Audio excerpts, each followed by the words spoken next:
Welcome to Phone Booth Fighting, everybody, from the Ben Pixel Studios in Las Vegas, Nevada, with that guy. I'm Frank Mir. And this guy. Richard Hunter. That's right. That's right. Both of us fairly recently coming off of MMA competition. Yes, both unsuccessful. Yeah, both unsuccessful. Although inspiration to go back again. Yeah, and I'm in again for another fight this summer. I'm happy to hear that, man. Because you don't want to just go 0-1 as a corner man with me, do you? Yeah, no. Well, also too, like, it's just, I mean, we talked about it before in all the podcasts, but it wasn't a really great matchup. It was not. It was a shit matchup. We just trying to figure out who you pissed off. Yeah, well, you fought a 30-year-old guy that was 6'5", 6'6". He was 6'8". So 6'8" with like a fucking 84-inch reach. Nice. Let me introduce our in-studio guest before we start commiserating about my 0-1 MMA record. Let's say hello first to UFC Flyweight number 10 ranked in the world, Tim Elliott over there. Hey, thanks for having me. Absolutely, thanks for coming in. And UFC Bantamweight, Gina Danger Mazany. And it's not a coincidence that we have the two of them on together. They actually came in the same car. And the reason they came in the same car is because... That's what? Because we do it. You cut right to the punchline, actually. You did. They do a lot of no-gi training. Yeah, I was one time. Just one time. Wow. Well, best 10 seconds of my life. I can't wait to see how far this relationship progresses after the sophomore effort. Oh, but they actually were in the front row of my comedy show a couple of weeks ago. And that's how I... It's pretty good at it, right? Yeah, it was good. It was funny. Did you do your car bit? My car bit. With gay porn? Yeah, I That's think my favorite I think bit. I did that night. Yeah, good. Well, they were smiling and laughing, fortunately, and so we talked after the show, and I invited them up on the podcast, and here they are in studio with us. So we got a lot to talk about. But yeah, just to briefly touch on what Frank was talking about, I had my Wimp to War, you know the program? Yeah. Yeah, we're actually doing it at Extreme Couture for the second season, so it'll be there coming up. In fact, if anybody wants to join in on this, it's a worldwide program. But so no matter what city you're in, there's probably a location near you. Go to wimp2warrior.com, the number 2 wimp2warrior.com. But I did my first one, and Jessica Rose Clark was the matchmaker. And she's the one that stuck me with the 6'8" guy. And rumor has it that she's actually negotiating with Stefan Struve to come in and fight me for my sophomore effort. So I think that'll be excive for UFC fans. We have to run it through on the show. Did you say something that pissed her off? I don't know. I thought we were pretty pro Jessica Rose Clark. I'll tell you what I've got to give her some shit about. You guys will be amused by this, perhaps. So after my fight, which was very short, I got dropped. And Frank made me feel better by saying, listen, this is an amateur fight. They're being very careful. Like, if this had been a really higher level fight, it would have gone on a little bit longer. You would have eaten a few more shots. Yeah. But, I mean, at that level, the minute they hit you, if your legs buckle, they stop. Right. Yeah. And which makes sense. That's fair, yeah. They're all 9 to 5 people. They're not fighters. Right. I mean, not that you're not a fighter, but you know what I mean? Like, they're trying to protect people from getting scar tissue and broken noses and losing teeth. Yeah. Brain damage. Frank was celebrating the fact that we did not take a trip to the emergency room. But the real kicker was we get done, and Frank says to me, apparently that's the only knockout they've ever... Now, fortunately, there was another knockout later in the card, so my record didn't last very long. But it's still number 1. That's right, the first ever. So apparently in 2 seasons, Frank goes, that was the first ever knockout that they had. And I look at Frank, and because I'm still taking my tape off my gloves, and I go, how do you know that? And he goes, Jesse just told me. And I go, she thought you needed to know that right now? Like, my corner man needs to hear that? And basically, as we're taking the walk back from the... That's an important piece of information to share. In hindsight, I probably should have kept it to myself, but I'm just... You know me, my filter's not always the best. She's counting the money she won off her bet. Yeah.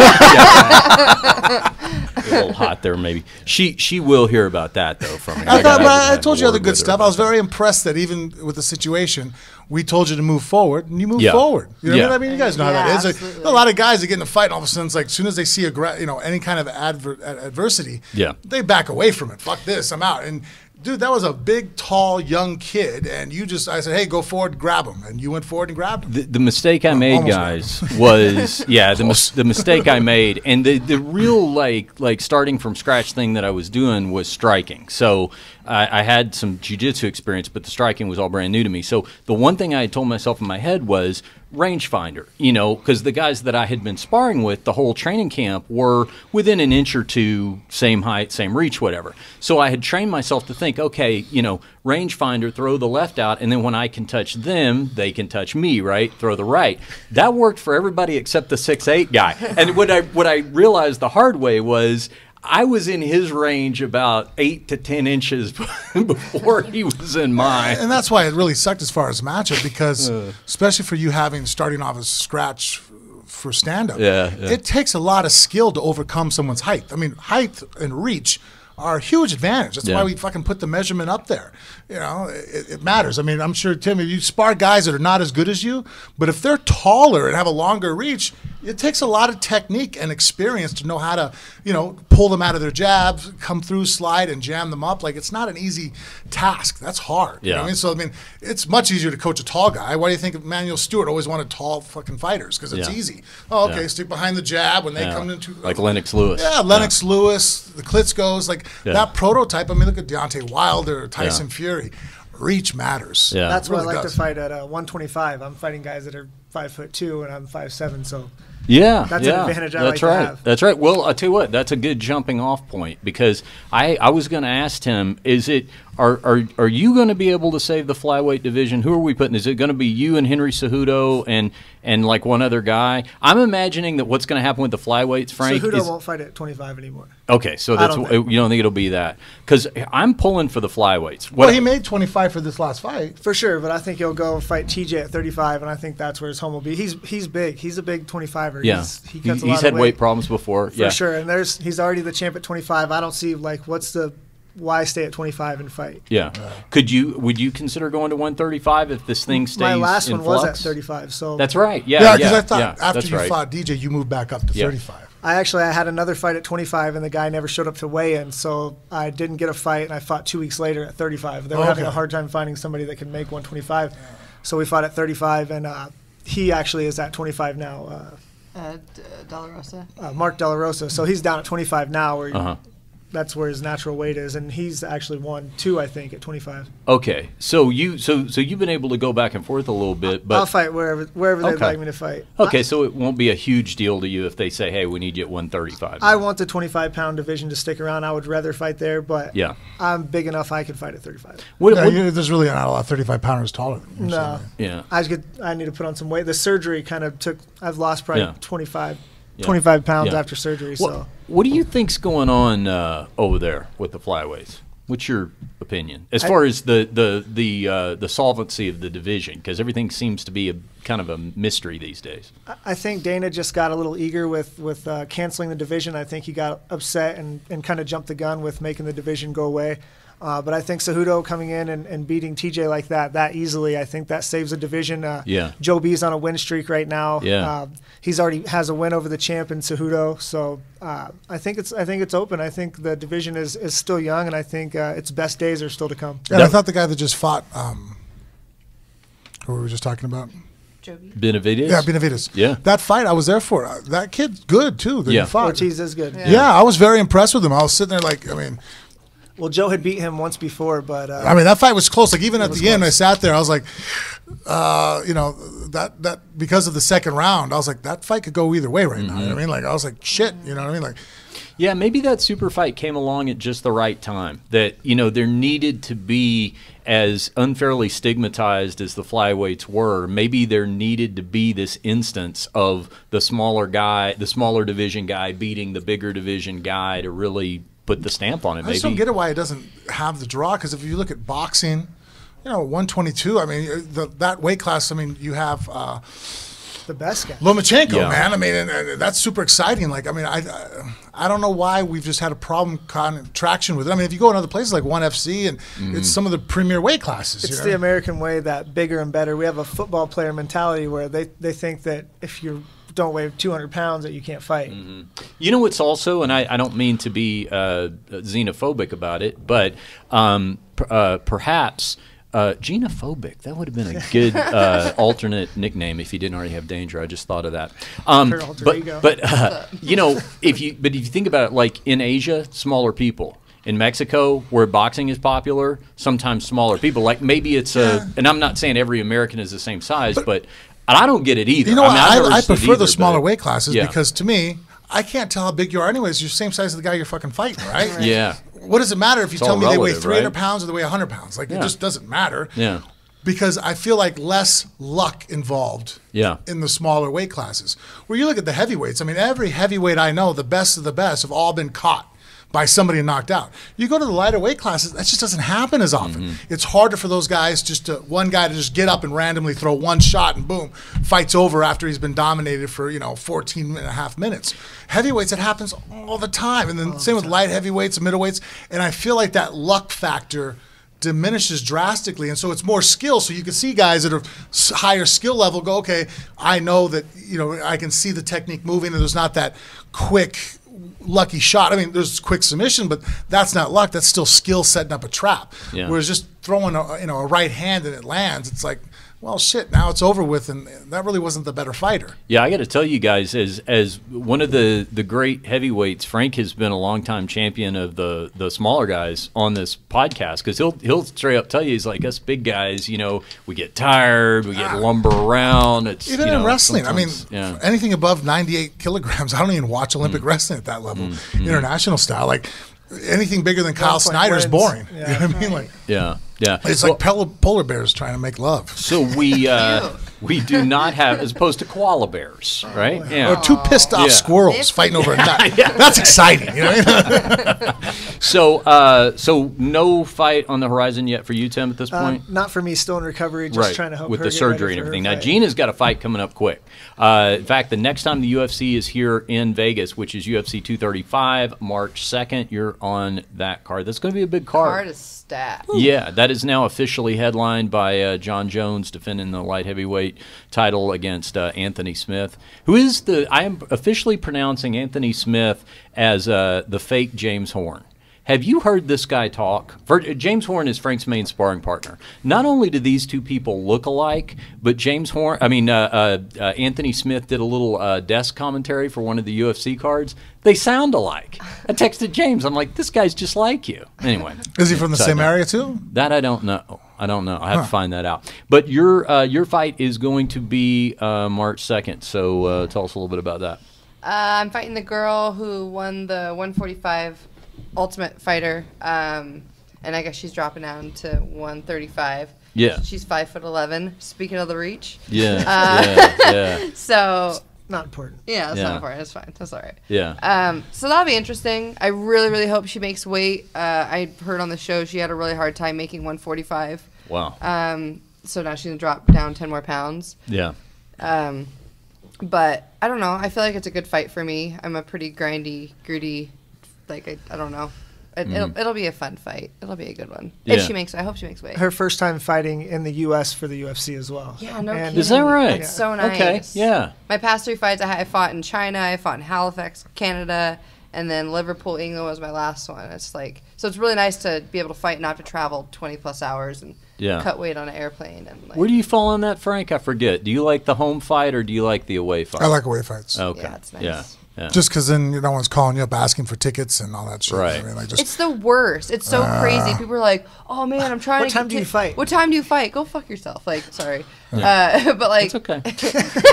Hopefully they're listening. Whoever's placing that call. I was just about to call and ask. It's just so much easier. Call now and ask I don't know. It's nice because you can turn your phone off. All you have to do is like, okay, when I'm ready to talk to people, I turn my Wi-Fi on, and people are, but it's.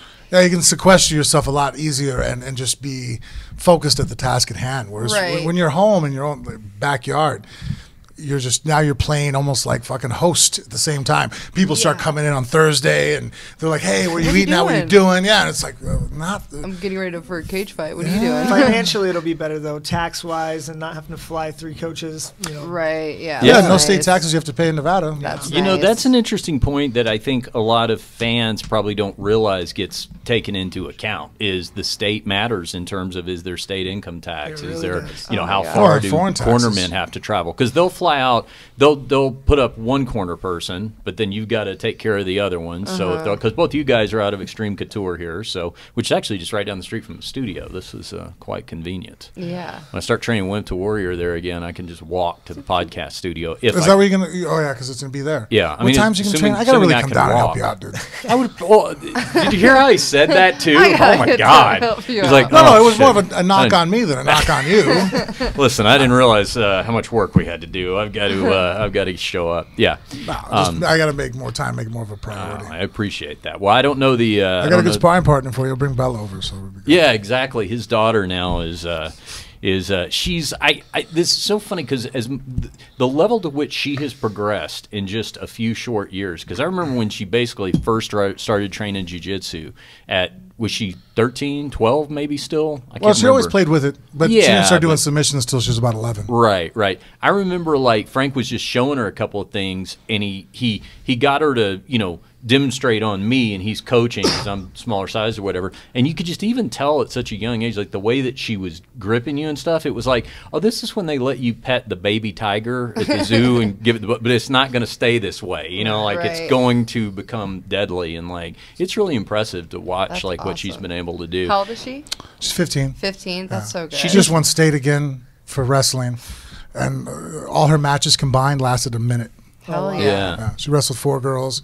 I think the longest lasted for about 34 seconds. Oh, nice. 36 minutes. Well, usually wrestles boys, but then for the state tournament, she's not going to win state in the boys, against a male senior. Right. So I told her to do the girls division. And she shows up at Naga and blows through all the comes home with like. They won't let her compete with the teenagers. She has to compete in the 18-year-old.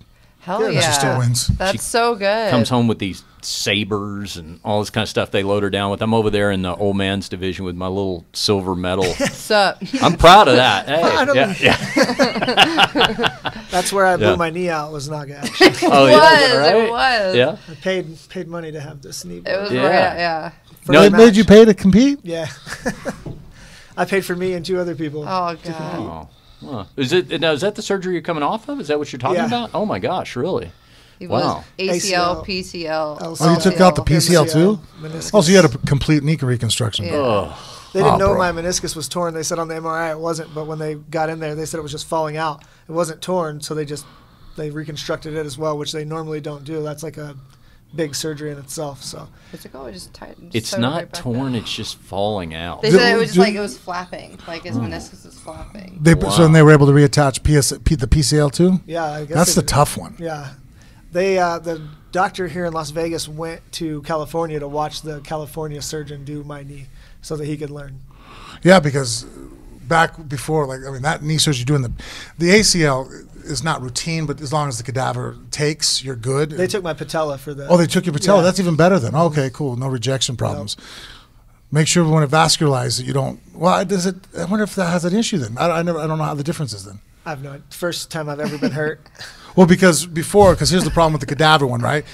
It's alive, and then when they put it in your body, then it slowly dies off, but then it revascularizes and lives. So the problem is when people first get their ACL, everybody I've ever talked to has done it, feels great, like 3 months, 4 months, like, I feel great. But then all of a sudden from months 4 to month 7, you're actually in danger of re-tearing it again. That's where I'm at right now. Yeah, and you got to be very careful, So even though you feel good, you don't want to start all over. I think wasn't that what kept happening to Dominic? Yeah. Yeah, something like that. Right? He would feel good and fucking think he was good and then blow it out again. Oh. That's the thing, is I feel pretty good, so. The look she's giving, though, is like you're not really taking care of it like you probably should. Well, it's funny. The other night, I was just talking to his PT, and she's like, where Tim's at right now, there's a 33% chance where he can tear it again. And I told him that the other day, and his face literally went from being like you're full of shit, like, you don't know what you're talking about, to being like, oh, God, you're probably right. Like, well, at least I'm doing my rehab. Okay, things will be fine. Like, all within, 5 seconds, his, mind went from, Just don't do any live rolling with anybody. Yeah. You know what's funny about this? I haven't told you. One time. Yeah, but you can't go live. You know what I mean? You could drill like I always call it like Russian training. Like I'll go offense D. Like the three of us will roll, right? It's like, okay, I'm going to shoot on you. You defend it. Now you shoot on me, and then you step out. Like we just, and everybody cooperates with each other. So you get in a live feel, but there's no egos. I had Joe B and another small guy that was a good wrestler and did some live wrestling. Yeah, but then you got competitive. I guarantee you guys get competitive. Oh, for sure. And that's when people get hurt. Two really good guys that I got taken down a lot, but they took care of me. Like Joe's pretty high level. He's stepping back from the training. Yeah. I would watching these two have this conversation about his rehab. I haven't told you this, Frank, but this is a similar conversation because I'm about to have to get the MRI, my first ever MRI on my right knee, because that was the one thing. It's still not feeling kind of messed up at the fight. It's a lot better, but there's still something there. And so I've been telling Jennifer, I'm like, well, Frank, he had me lay down on the couch and he moved it around. He's, he told me, and she's looking at me like, she goes, I don't think Dr. Frank takes our insurance. she's like, let's get it scanned or whatever. Yeah. Well, hey, speaking of fight commentary and all, actually we weren't speaking of fight commentary. I'm just forcing a segue, but I didn't want to bury the lead because Frank had a big weekend. He was out in LA at the Forum to watch Ryan Bader become the Bellator heavyweight champion, defeating Fedor Emelianenko. So.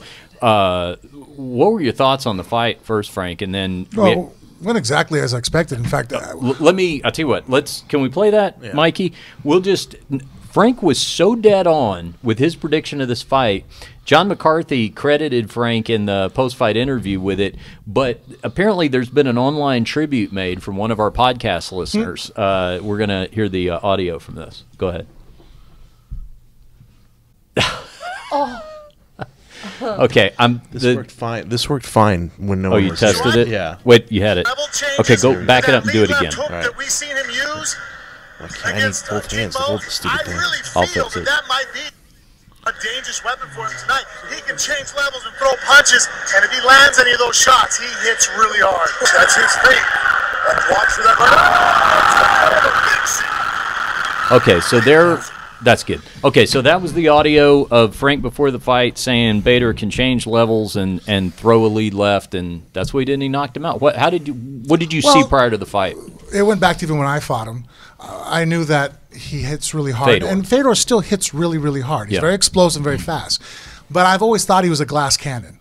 And he is. You've seen even in the very beginning of his career, Fujita hit him with a forearm and he went on Queer Street. He's so quick and then was able to do takedowns on individuals that no one really ever got to touch him on the chin. And anytime anybody has touched him, he's fallen over. So then when you see Mitrione hit him, they both fell down, Mitrione got up. Even when I fought him, and that's the reason why it screwed me up so bad, was that the punch I threw that dropped him, I didn't even land it. I grazed it with the top of my glove, hit the top of his head, and he fell down. I remember thinking in my head, I'm like, whoa, all I got to do is touch you and you're going to sleep. And then I ran into him and figured out and reminded me that he was so kind to remind me that he still hits very hard. So again, the expression, if you're a little bit of a fantasy nerd, is a glass cannon. Something that puts out a lot of output and a lot of danger. His offense is still extremely dangerous. If Fedor would have thrown and landed on Bader, it could have easily gone the other way. But the fact that Fedor's chin just isn't solid and it's gotten even worse, it's a problem. And the reason why that is a problem now that everybody realizes is that watching the Chael fight, Fedor can't defend wrestling very well. I mean, he has Sambo, and he threw me with the throw, and he did throw Chael and wasn't one of the hip throws, but consistently, some of the takedowns, especially against the cage, Fedor got taken down that I have amateurs in the gym that wouldn't be taken down with that. You know what I mean? Like, not his feet are straight. He points his hips right at you. There was no splitting. There's no defense. And so I knew that his wrestling was poor, and Bader's control that he showed in the Mitrione fight was incredible. Wrist control, constant pressure, heavy hips. He's the kind of guy that, you know what I mean? Like, unless you can have an explosive offense off your back, which Fedor no longer has just due to age, his back injuries, his knee injuries. And you saw in the Chael fight, he was flat on his back in half guard. It was not really that Fedor did a good job, that Chael did a shitty job offensively on the ground. I mean, it was sure. Chael, I mean, did some moves. I'm just looking at him like, buddy, what were you thinking? You know what I mean? Like, that was horrible. So knowing that, I was like, okay, Bader, or Emelianenko's corner is going to know we can't get taken down by this guy. We're 42 years of age. It's a 5-round fight. If we fight on the bottom of this asshole, we're going to die. You know what I mean? You know, it just isn't going to work. So I knew that level change would really gain a lot of respect out of Fedor. They're like, hey, you can't get taken down. And I don't think they were going to respect Bader's hands, even though knowing that Bader's shown that punch he landed on King Mo, and I've held pads for Bader. That fucker hits really hard. His right hand, it hurt my shoulder. I mean, when he hit the pad, I was like, oh, fuck. That's a hard shot. So... But I think because he's not the smoothest dude on his feet, you know what I mean? Like, you know, Bader he's stiff, just the way he is. You know, he looks like a wrestler that's learned how to box. And I don't think they gave enough respect to it. And that long reach with that left hook, I'm like, that's a perfect punch for him, because by changing levels with his head on the left side, with a left side lead type double blast double, right? He keeps out of the danger of Fedor's right hand. Fedor can't hit him over there. Fedor never really hurt anybody badly with a left hook. It's a setup for his right hand.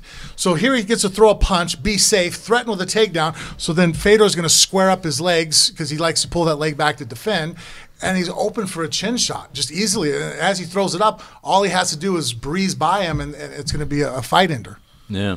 Well, it's, you know, Ryan Bader, who now himself finds himself a free agent with Bellator. I assume they're already working out a deal to keep their first double champion. I don't know that there has ever been. Really, that was his last fight on contract? Yeah. I mean, very fortuitous timing, right? They renegotiated that prior. That's what the UFC always did. And they made that mistake once, I think, with Josh Barnett. And then they never made that mistake again. Yeah, it's interesting timing. But, I mean, I'm thinking, guys, well, when I think about all of the big free agent signings that Bellator has had, there might not be anybody – well, I just don't think there is anybody whose stock has elevated to the level that Ryan Bader's has, because he was always – he was always a perennial contender in the UFC, and then, he'd have a setback, but he was always against a top contender or whatever. But for whatever reason, never really, Seems like he's coming into his own a little bit now. Yeah, for sure. And really getting to be the face of an organization where, he was in the UFC, especially around that time, the light heavyweight division was overshadowed a little bit. Yeah, for sure. So, great news for Ryan Bader. Nice job on the call. You look good in your suit and all that kind of stuff. You always look good on the TV commentary. So, do you have a good time doing it? You bring back any interesting stories? Interesting stories that I can tell on air? No. And actually, we brought that up. I was talking to John McCarthy about it, because McCarthy, I probably is one of the top maybe 2 or 3 individuals in the world that I love to sit down and just talk to about anything in life. Yeah. Is he playing in our death pool? Did you send him a link? No, I forgot to ask. Okay. As soon as we leave here, I'll give him a text. Don't forget that. We have a celebrity death pool that we put together every year for the show, so sign-ups are due by Friday. Yeah, if you guys would like to participate, let me know. Death pool. So you pick 20 celebrities, and between now and the last day of the year, if any of the people on your roster die, you score points. Hell yeah. Yeah. It's real competitive. It's like fantasy football, but fun, distasteful. Oh, yeah. Well, give it some thought. If you want to let me know after the podcast, I'll get you signed up. Anyway. Oh, yeah. So talk to McCarthy, and Josh, too. Like, we go back and forth and debate stuff, who's the best fighter in the world. Yeah. And we all have different. Well, actually, McCarthy and I have the same opinion. Thompson had his own outlook on it and stuff. And it was interesting just talking. Jake Glazer's fun to hang out with. Oh, well, actually, the guy Adele that fought at the beginning, that guy had one hell of a story. I got to meet him. He was from Iraq and basically was helping the U.S. drive convoys. Yeah. Did you see it? Did you watch the No, I didn't see that part of it. That kid actually, at one point, ISIS caught him, had him on his hands and knees, cut his best friend's head off, cut his cousin's head off. They shot his brother through the eyes to blind him. I guess it's a thing that you do, like you shoot the bullet this way to blow out both eyeballs. Yeah, and then they put the blade up to his neck. We're getting ready to cut his head off, and then he hears a bang, an explosion, door rolls. U.S. Marines, everybody down. And they saved his life. Whoa. So that's why he helps out. Yeah. Go back and watch it. They sent me a link to the Bellator. Watch the opening fight on the main card, and they give a talk about it. And it was one of those things where it's always good to hear stories like that, because it's like a reset. Yeah, you sit here and you think, fuck, tax time's coming up, or shit. You know what I mean? Stress about things. It's like, dude, that ain't shit to stress about. You know what I mean? I mean, it is, but, you know, there's a bigger picture of things of life. And so Adele was super interesting to talk to. And then actually Chris Pratt is one of the guys they train with, his friend. So I got to go eat dinner with him, and we all hung out, and I got to hear it. Jared Shaw, one of his guys that does all his gun training, is actually part of a lot of the brain research and rehabilitation for a lot of the vets. So talking to him about optimizing mental training and stuff, and maybe utilizing some of the things that they're doing for the vets, us as fighters maybe starting to become more involved in to, you know, make sure that our, you know, I feel good mentally, but I want to stay that way, you know what I mean? So, you know, keep going. So nice little crossover training. Yeah. Actually, Pratt was a really good wrestler. He wrestled at a young age all the way up through. And I guess, in fact, one of his little, you know, claim to fame, I'm telling you, his claim to fame, but he was, a memory for him when he was younger was he was at a wrestling seminar. That's not the word I want to use. Camp. Thank you. At a camp, and Randy Couture was there teaching, and he got up, and Pratt was demonstrating moves. He asked him to demonstrate a few moves, and, you know, so he remembers that. That was a moment in his life that he's like, wow, this is, you know.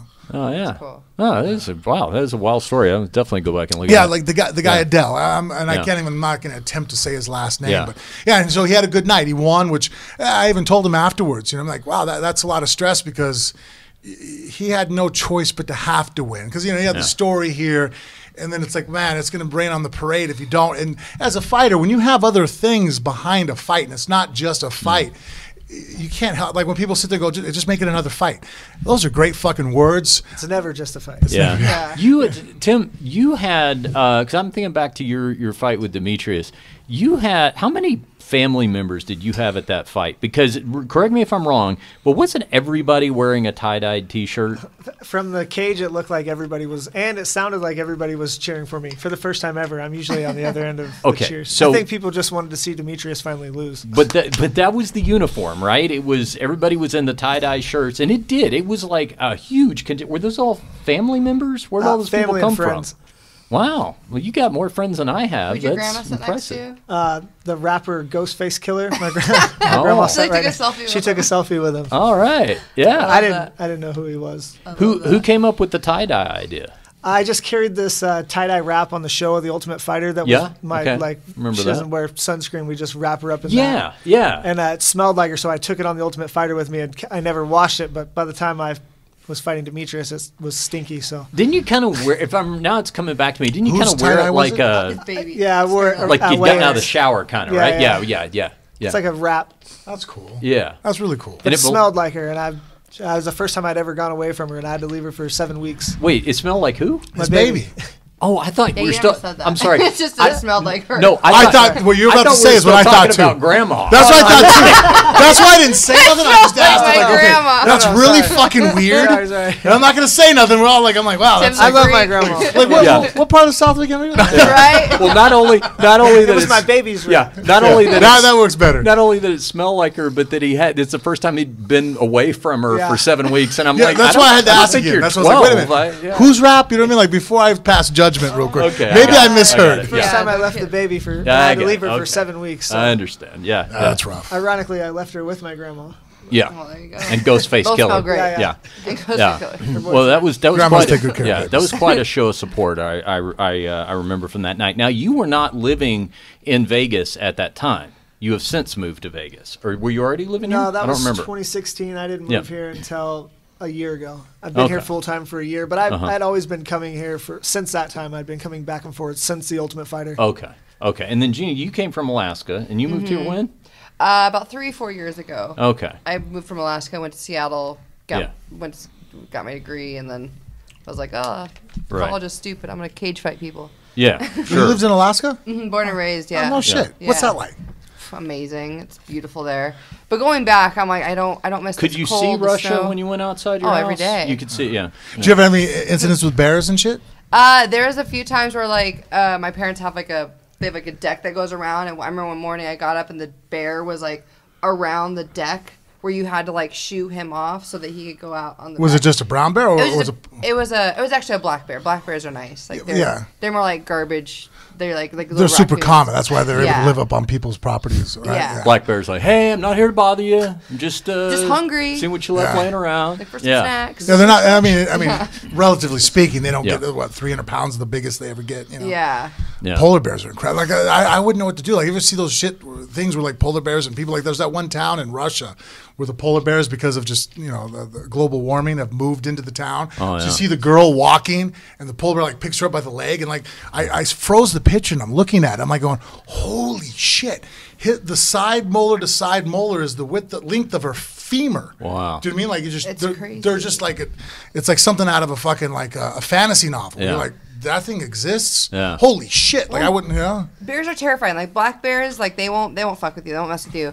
Brown bears, like if they see you out, they might go after you. They're like, oh, okay, some game to chase. Polar bears will straight up hunt you. That's what I've heard. Like straight up, like they smell your scent. They will You're find you. You're probably easier to catch than a seal, though. Hell yeah. Yeah, they're terrifying. Yeah, and they're like 10 feet fucking tall, right? Yeah, I mean, think about that. It stands up and it's like touching the bottom of a basketball rim. Yeah. And weighs like 1,000 pounds with claws and teeth. Yeah, we don't have any of those problems here. Do you think being away from Alaska that your bear instincts would be worn off a little bit if you were to be dropped back? I'm still a Gina bear. Okay, so it's still like getting on a bicycle. Is it a wives' tale that everybody leaves their cars unlocked there, so that if you had to get away from a bear, you can jump in a car? A lot of people did leave their cars unlocked. Yeah, that was kind of a thing. Okay, I've always wondered if that was a real thing. You hear people say, I'm like, Alaska's like a very hey, I need to move my stuff. Can I use your truck? Yeah, here's my keys, neighbor. And you come back and you guys don't lock your doors type stuff? Not too much. I mean, some parts of town maybe, but like where my parents are living now, it's in a town called Kenai. It's like a small fisherman town. Like that place is like pretty lax and like everyone's cool and old hippies. It's awesome. Yeah, it's the best. Yeah. Cool. Oh, you should send them some of Tim's tie-dye shirts. They probably like that. Those old hippies. Now, did you guys meet at the gym? How'd you guys meet? Did you guys meet at Couture? Well, 1 year ago. You can give you gotta have the one story that's appropriate for everybody, and then the real story. Okay, the real story. So a year ago, I knew Tim from Extreme Couture, and I always thought he was like a fucking weirdo. Like every time when they're instructing. Has that changed? No, not at all. Like, he'll be instructing, like someone will be, doing instruction, he'll be in the corner, like shadow boxing and like moving all weird and just being weird. I'm like, talking to himself. Yeah, like I'm like, who is this guy? Like, it's just such a weirdo. Yeah. And then we had a mutual coach, Robert Follis. Yep. And then Tim was getting ready for a fight with him, and like, I just knew Tim through training, whatever. And then Follis passed away. I hit him up, and he goes, and this is after his fight, whatever. And, hit him up and he goes, I'm at the Palomino, come down. And I was like, oh, let's have a beer. Like, are you okay? He's like, yeah, let's go to the Palomino. I thought he was talking about the Palazzo, like the casino. Yeah. I was like, oh, he's like staying there, whatever. That's an interesting first invite to a girl, the Palomino Club, huh? I show up and I'm like, hey, am I at the right place?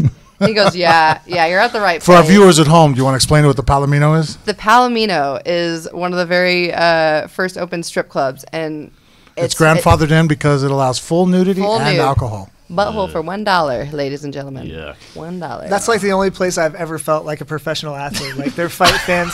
So like I've had 2 after parties there. Like after the Ultimate Fighter, which nobody was supposed to know that I win. Like when I walk in, they're like, "Oh, the Ultimate Fighter winner is here in the house," and they're announcing it. And like they bring me a whole bunch of ones, and I'm like, nobody's even supposed to know. And then after I fought Demetrius, like they shut down the whole upstairs and like just gave like my friends and family open bar. So like they really.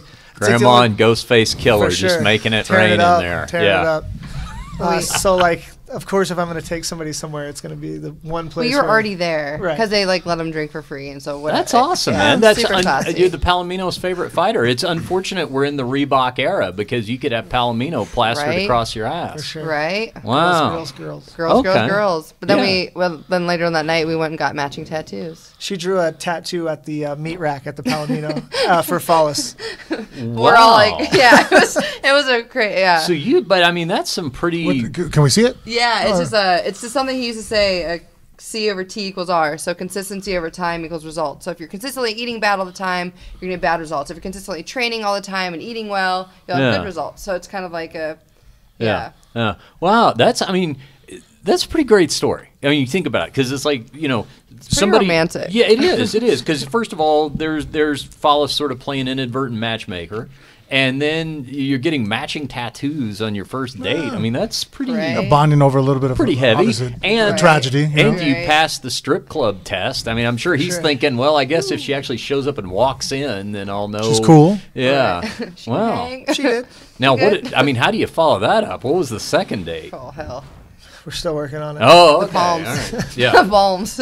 All right. Well, I see the relationship has calmed down now to the point that you're making my comedy show on a Sunday night a date. So yeah, we right. like stand up. It's fun. It was good to have you guys there. It was fun. Yeah. It was good to have you. It's funny because I thought that was you guys from the stage, but you know how it is, Frank. Like you can't. It's dark and you can't really those lights fuck tell you up. for sure. Yeah. I can't see anything. I was crazy. We can see you good. Yeah. That's the idea. Frank's done a handful of stand-up sets now too, so he can relate to the loneliness of the stage. How fun! I didn't know House that. seats. We might get lucky. Right. Anytime you guys want to come out to LA Comedy Club, you let me know, and I'll make sure that we get Frank on the bill to do a set. Oh my god! I'll get up there again. This Sunday, Super Bowl Sunday, but maybe next week, and I'm in town. Yeah. I'll come up again and do another practice. Okay, we'll go. good. Hell yeah. Yeah, he's good. He's good. I'm telling you, he surprised a lot of people. We're easily amused, so I like that. Yeah.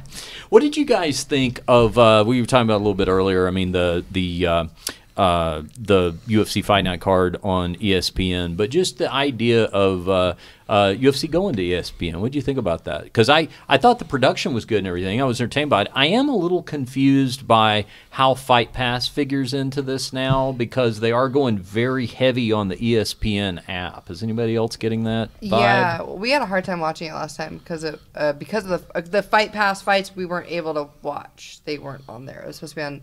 we had a hard time watching them here. I think in Kansas City people got to see them, but we. Well, that card. Are you talking about the Cejudo? It was on the app. So it went from ESPN app over to regular ESPN for the main undercard, and then back to the ESPN app. So we missed all that. And for this month, there's a lot of stuff going on in that ESPN app, but not a lot going on in Fight Pass. I just can't. I mean, I assume they want you to carry both. I just can't figure out how. Because remember in the old FS1 days, it would be, you know, the tiers were pay-per-view, and then there was the Fox cards, and then sometimes it would be the Fight Pass only cards. Right. But now, Fox didn't have their own app.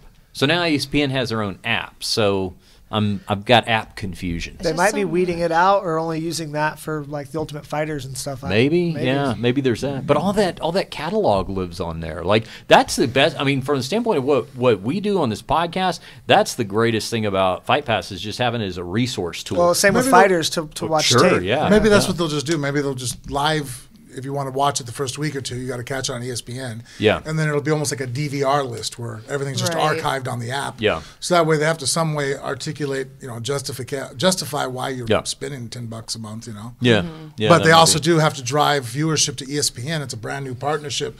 They don't want to, you know, basically compete against themselves. Right. Yeah. Right. Yeah, I mean, it seems like it did well for them. It's weird when you already have your own app. I don't know how they're going to work all that out, but they got to sort that out, and they got to figure out what's going on with the flyweights. I want all this worked out, so I'm not. I don't like the uncertainty. It reminds me of when my mom and dad would seem like they were going to break up, and eventually they did. Yeah. So also, did you see that Conor McGregor and Khabib Nurmagomedov had their penalty hearings with the State Athletic Commission? And the fines came down. Did you hear about this yet, Frank? Yep.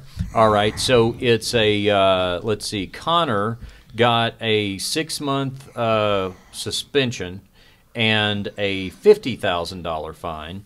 Khabib got a 6-month suspension and a $500,000 fine. Now, Khabib got 9 months. I got 9 months. Oh, it was 9 months, rather. I'm sorry. I see. 9 months, but it could be reduced to 6 months. If he makes if he does what do they call that? a PSA. Yeah. Which, quick thought on that before we talk about whether or not it was the right penalty. I never understand getting the offender to do the PSA. Because to me, this is the last person We would want like I think it's important to tell your kids not to talk to strangers. I don't need Jared from Subway to tell them. You know, like I'll communicate that. I never feel like that's the best thing. But anyway, yeah, he can do that apparently to reduce it. I guess I'm surprised nothing happened to any of the guys. Maybe they just couldn't prove it, but I have an issue with, look, obviously it's free speech, and I can criticize your faith, your religion, your thoughts. Criticism is just what's protected. But insults, I don't know really, you know, that incite any type of violence aren't really protected, I feel. You know, I mean, I guess legally, yes, they are, but there has to be some kind of, if I am shouting, you know, hate speech at you and it causes a reaction, I'm responsible too, I feel. You know what I mean? I just can't sit there. It'd be like if I went to a gay parade or a gay pride parade and started yelling rhetoric and just calling people faggot, you know, and then they all fucking kick my ass. And I'm like, well, you know, they all, I mean, yes, you're not supposed to respond with physical violence. But at the same time, you can't sit there and go, well, asshole. You can't sit there and be shouting off shit to insult people like that, you know, and that's what, I mean, I don't think Khabib is lying, that's what he was listening to for 4 rounds, was somebody insulting his faith and his religion and, you know, his father.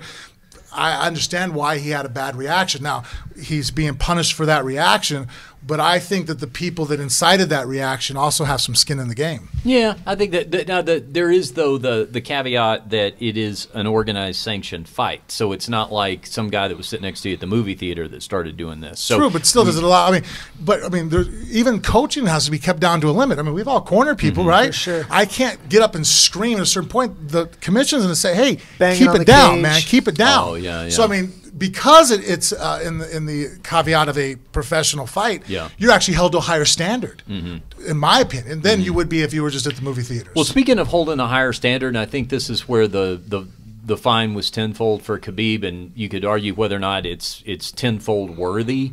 But I think one line that they did draw was what happened in the cage versus what happened outside of the cage. Because once you're involving the crowd, you shouldn't have jumped the cage and fought. Yeah, and I'm not defending that. Yeah, because it's not just one guy standing there alone. It's, you know, Grandma and Ghostface Killer might be sitting right next to him and get involved. You know? How, you know, the camera, from what I understand, unless I'm wrong, shows that with the cornerman that came inside the cage, McGregor threw the first punch. Am I correct? I think he got cheap shotted, right? Like McGregor got hit from behind. Is that what it was? I thought. I don't know. I thought, like, Mike, do you remember? From what I understood, if I remember correctly, it was pretty clear that they sat there, they were in his face, and then McGregor throws a shot, which is why he got his fine. I'm like, so, like, for example, them physically being in his face kind of falls under the same thing that what Khabib's corner or his corner's doing to Khabib. It's like, it'd be like me getting up in your face and going, what are you gonna do? What are you gonna do? What are you gonna do? You're liable to get punched in the face. Yeah, you know what I mean? Like, I'm inciting, you know, a violent reaction, you know? Yeah. And again, I'm not justifying that a violent reaction isn't gonna be punished, but the guy who's egging you on, we gotta punish that dude too, you know what I mean? Sometimes you get what you ask for. Right? And I just hate that if you can get off free, because it's like, oh, so being an asshole is cool. You just be a fucking dick, fucking say whatever you want to people, and just and there's no accountability. Mikey found a little video of it here, I guess, so we can review. There's the referee stopping the fight, pulls Khabib off, Conor sitting against the cage, and then here's one of Nurmagomedov's chums. There's the athletic commissioner. Always looks like Garrison Keillor to me. Dylan Dennis.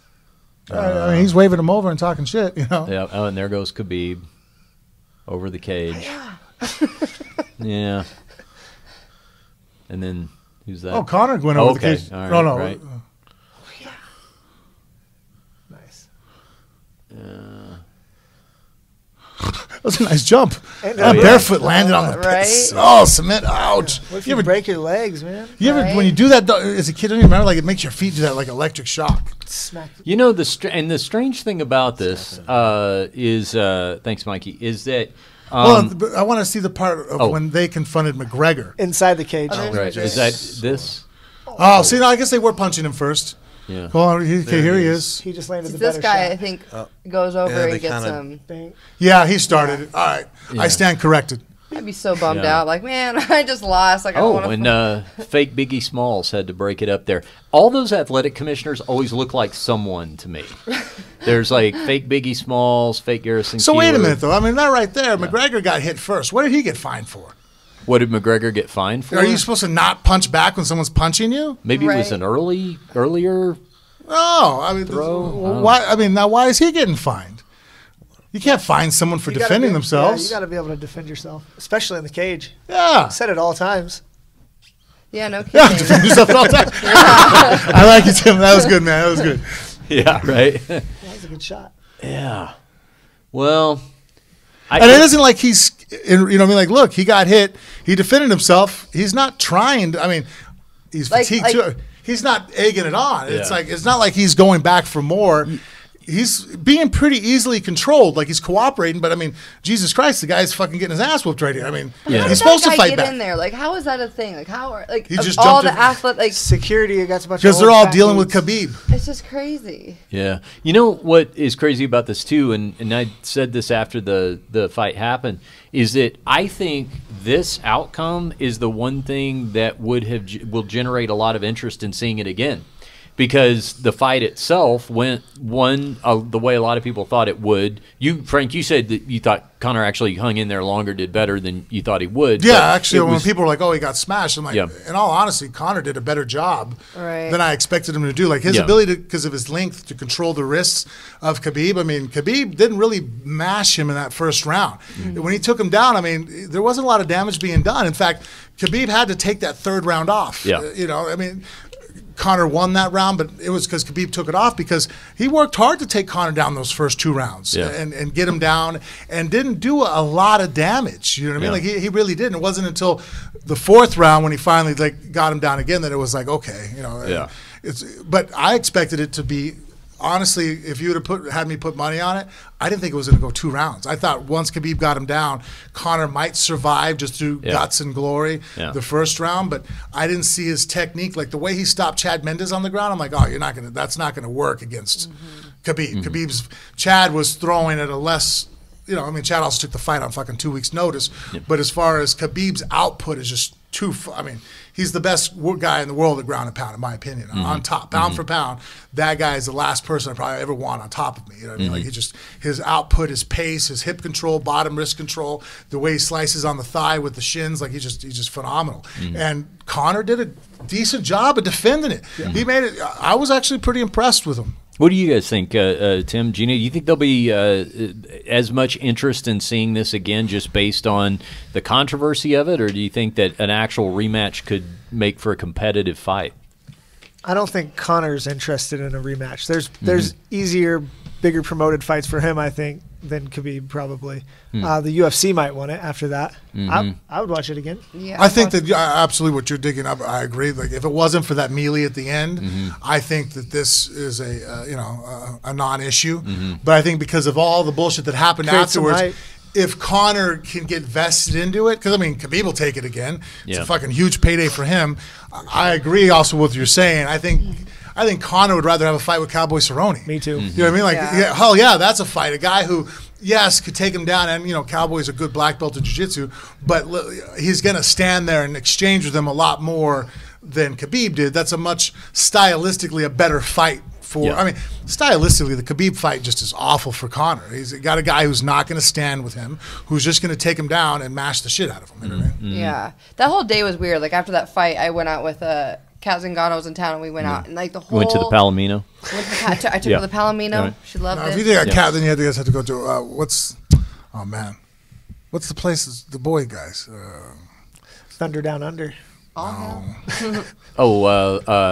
Geez.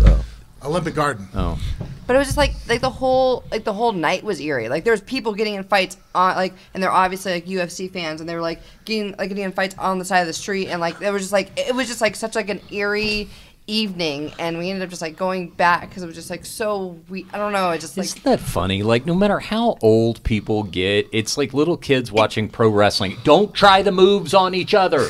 Don't do that. You're gonna hurt each other. I don't know if they work or not. Because of the build up to the fight, there was a lot. I mean, you have the whole Irish countryman, and then with the Dagestani, Russian Federation, the Muslim. I mean, you had a lot of groups that normally don't get along in the first place, and now you just had one guy kick the fucking shit out of the other guy's poster boy.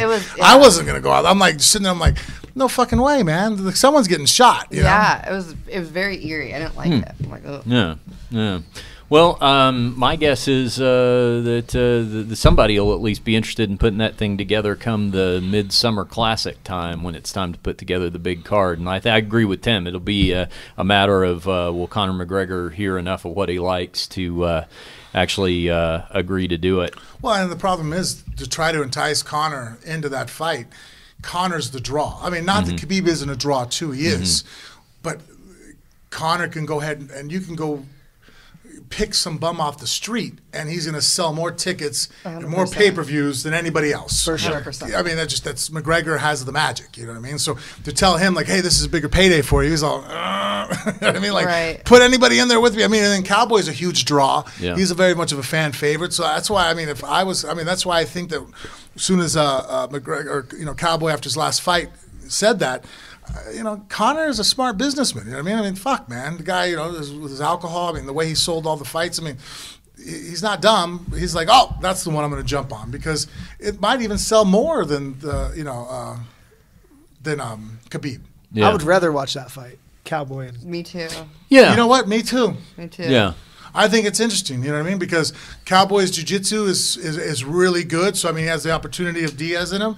His leg kicks are vicious. But then on the other end, I've seen him get caught with straight fucking punches from a left-handed guy. So now he's fighting a guy like RDL-type hands, which, you know what I mean? If There's more variables. Yeah, if Cowboy starts off slow against Conor, that could be a bad night for him. But Cowboy grows and Conor always fades.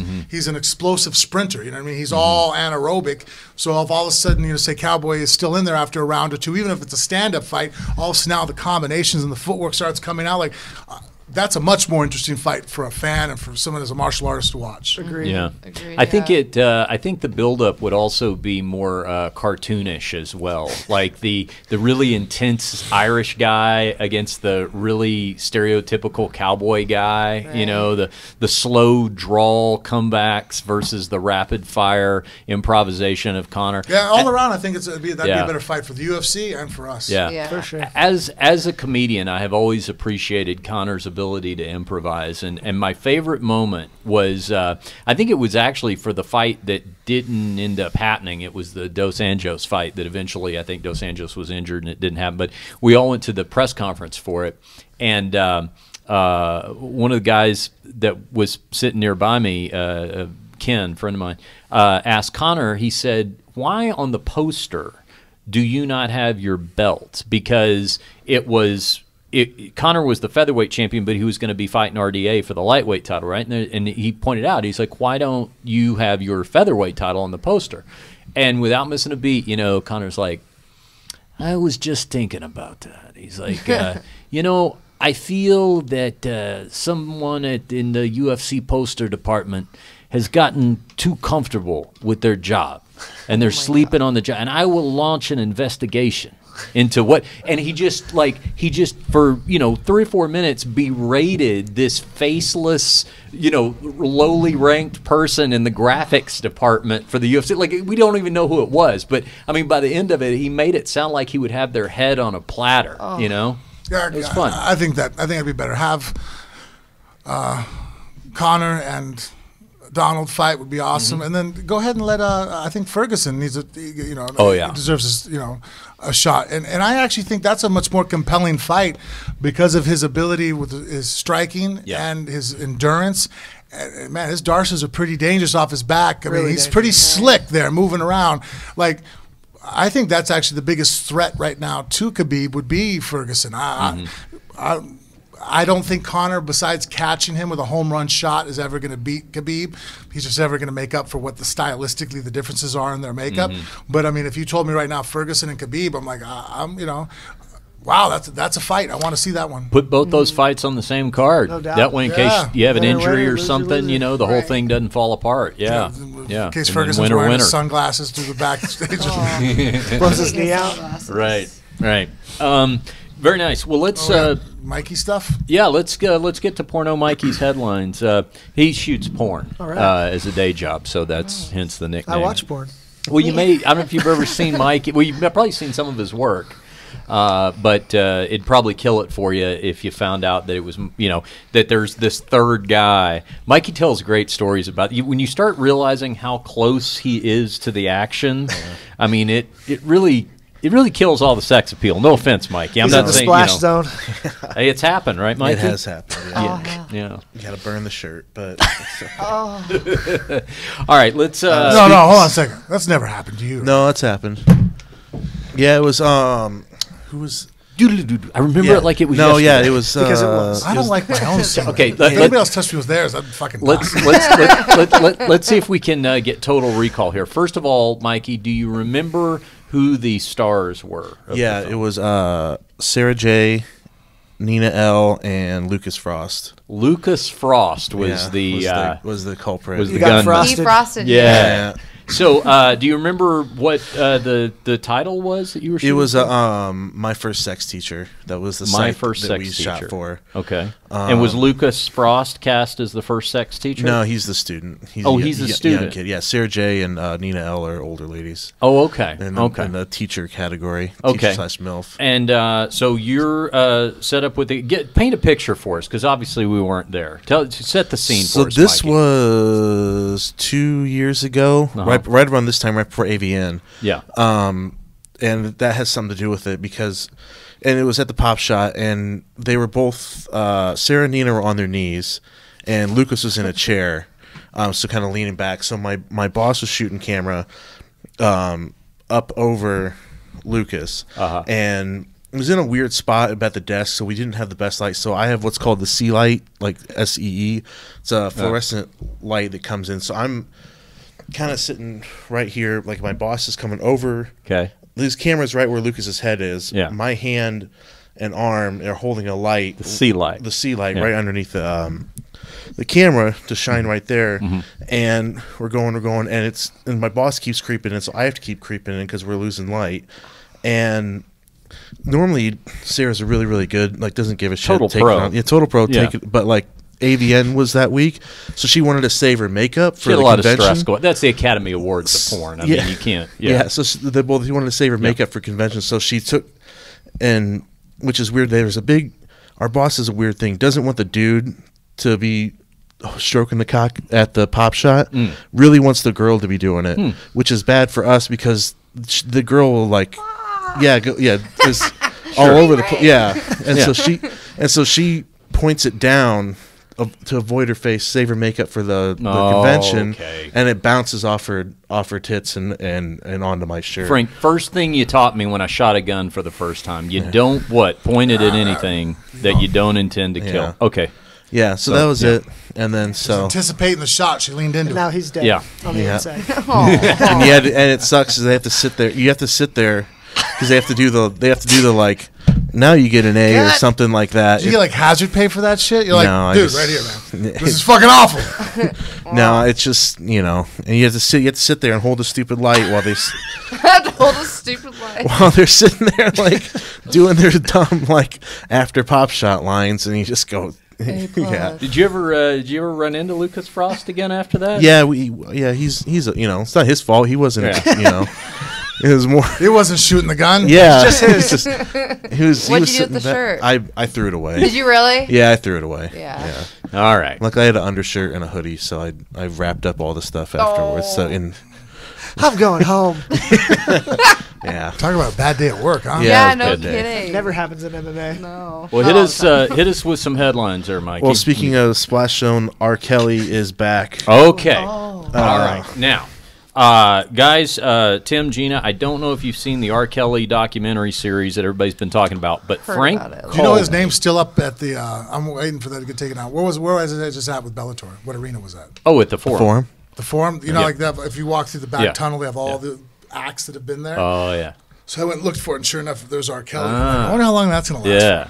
Well, Frank called me maybe 2 weeks ago because I was about a week ahead of this. I'd watched it. I told him about it, and you called me, and I think at the time you said... Fucking mind blown. Yeah, we'll just do a whole podcast about nothing but this. Yeah. So what were your... and now this is... Mikey, I mean... FBI is involved now because apparently he took an underage girl across the country, crossing state lines. So now it's not a local, now it's a federal. The Mann Act. Yeah, it's the Mann Act. So now the FBI is involved to whether he transported a minor across state lines. So that'd be a big deal. But if the parents say that they okayed it and let it happen, then he's out. That's how he gets away with this shit. That's crazy. It blows my fucking mind. Yeah. Does he pay off the parent? I'm assuming he pays. Well, like the one girl in the porno that he shot where he was urinating in her mouth and shit, the parents were like, that's not her, you know? Yeah.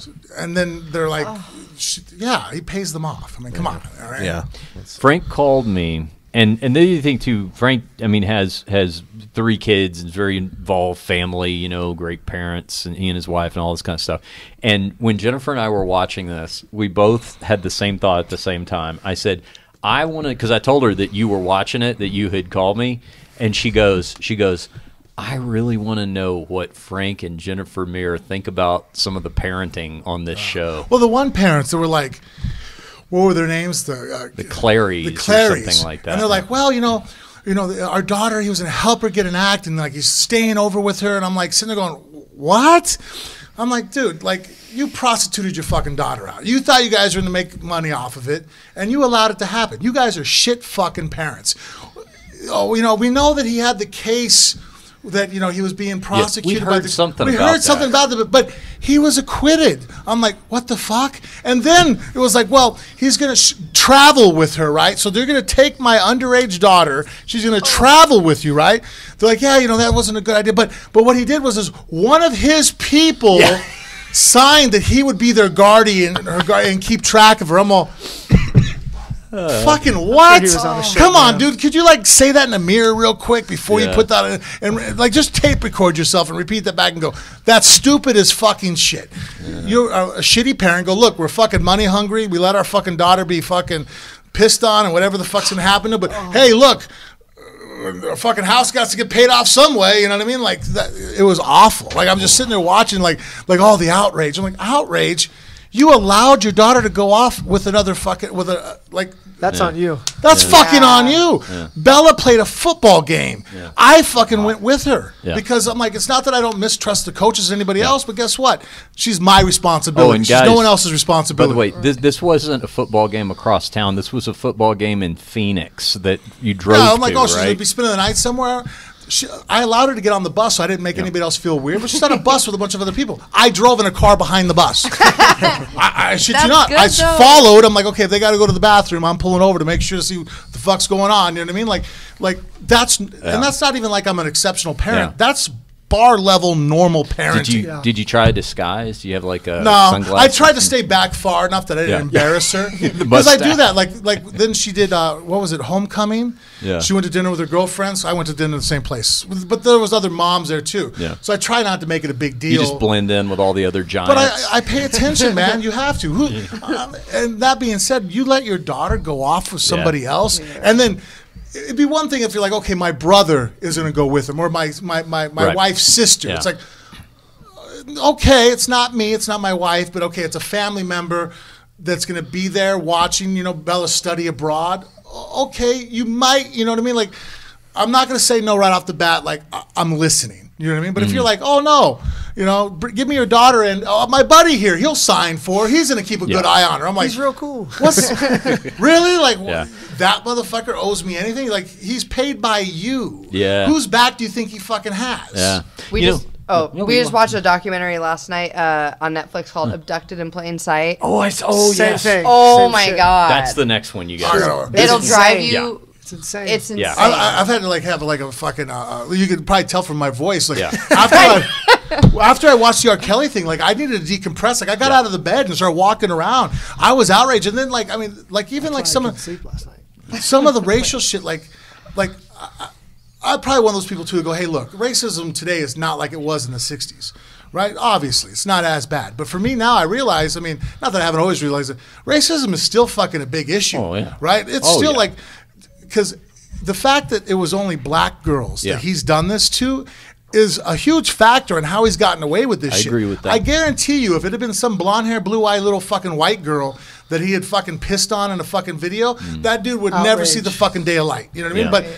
But you know what I mean? So then I'm sitting there going, that's fucked up, man. Like, it's still, regardless of skin color, that's someone's little girl, dude. Like, I agree. I think it was a very bad combination of two things. One, that you're talking about. And then two, the fact that a large part of that community, because of his music celebrity, wanted to ignore. You see it even right now with Michael Jackson. Yeah. People right now still like, now the Michael Jackson thing came out. And I've always said, I mean, come on, dude, the guy was a pedophile. Right. There's no fucking way he wasn't. You know what I mean? Like, you can't have that much smoke and there not be a flame, you know?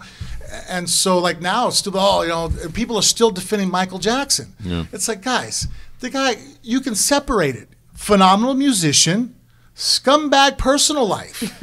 They coincide a lot, dude. Like, a lot. I mean, just because you're good at something doesn't mean you're not capable of being a fucking scumbag. Yeah. You know, talent doesn't override fucking being a piece of shit. All right, so that's probably we'll hear. I tell you what you got to do, Frank. Now your homework, because Tim and Gina reminded me, Abducted in Plain Sight. I'll watch it tonight. That one will send you over the edge. Be on it. Yeah. All right. Give us one more here. We're out of time. Last one, 2019 Oscar nomination. Okay, the Oscar nominations of 2019, and I am excited to say that one of the films that is got multiple nominations, you and I actually saw together, Frank. That was A Star Is Born. I like that movie. It was good. Yeah, it is nominated for Best Picture. What else is nominated there, Mikey? Best Picture, we got Black Panther. You were a big fan of that, Frank? I love that. I can't see that far. Black Klansman. Yep. Bohemian Rhapsody. I saw that. Fantastic. The Favorite. Green Book. Roma. A Star Is Born, and Vice. Saw Vice as well. I'll tell you something about Vice. It's the Dick Cheney story, and whether or not it wins Best Picture, the portrayals in that, namely Christian Bale. Like, I didn't recognize him when they were doing it, and they're like, "Oh, that's Christian Bale," and I had to look. I'm like, "Holy shit!" Unbelievable. Even the minor characters in that film were so played dead on. It was. I haven't really seen impressive. The Black Klansman either. Has anybody seen that one? No, and I want to. That's a Spike Lee film. Spike Lee based joint, on a true story. Richard. Yeah, The Joint. Thank you, Mikey. All right, lead actor. What do we have there? Well, Christian Bale. Just talked about him. Bradley Cooper. Willem Dafoe. Bradley Cooper for Star Is Born. Yeah. Okay. Eternity's Gate for Willem Dafoe. I want to see Bohemian Rhapsody too. I haven't seen that. You'd love that. And Rami Malek was, Freddie Mercury personified. Did you guys I don't know if you guys are big moviegoers. Do you happen to see any of these films? I've not seen those, but we do go to the movies. $5 movie night. Yeah. Okay. All right. You guys seen Black Panther, right? No. Oh, really? Oh, man, it's a Marvel movie. You That's gotta watch on all the Marvel stuff. That's on Netflix, actually. Yeah. We can free watch that. Okay. Well, I think they're actually going to do a running now at the movie theaters where you can see Black Panther. Yeah, a lot of them come back. Really? For free. Oh, okay. A lot of them come back into theaters. What do we have real quick for a lead actress there? I can't. What's that? Yeah. The Girl from Roma. The Girl from Roma. Okay. Glenn Close, the wife. Perennial nominee. Man, yep. I can't. What's that? Olivia Colman. Olivia Colman. Lady Gaga. For A Star Is Born. And then Melissa McCarthy for her dramatic role. Can you ever forgive me? That film's supposed to be great too, and I haven't seen that yet. That's probably next on my list. Okay. Yeah, I've been bad on. I've this year I guess really ever since I got the dog. Got together. I haven't seen that many movies. I used to go when I was single. I'd go once a week. Go see a plus movie. you work. Plus you work in the film industry, and a lot of people who are in it don't necessarily. It's like fighters. You fight. Are you going to be at a fight every weekend? Gardener's house that just isn't there. Yeah, exactly. Cool. All right. Well, sorry, I got to wrap up so I can get to boo. Yep, we have to wrap because Frank has to go be a responsible parent, unlike the Clarys. Jesus. Okay. All right. Frank is he's got to go pick his daughter up. Take her to wrestling practice. Me and the boys. You're not going to count on R. Kelly to give her a ride to where she needs to go. Okay. Hey guys, real quick, tell everybody where they can follow you on social media and that sort of thing.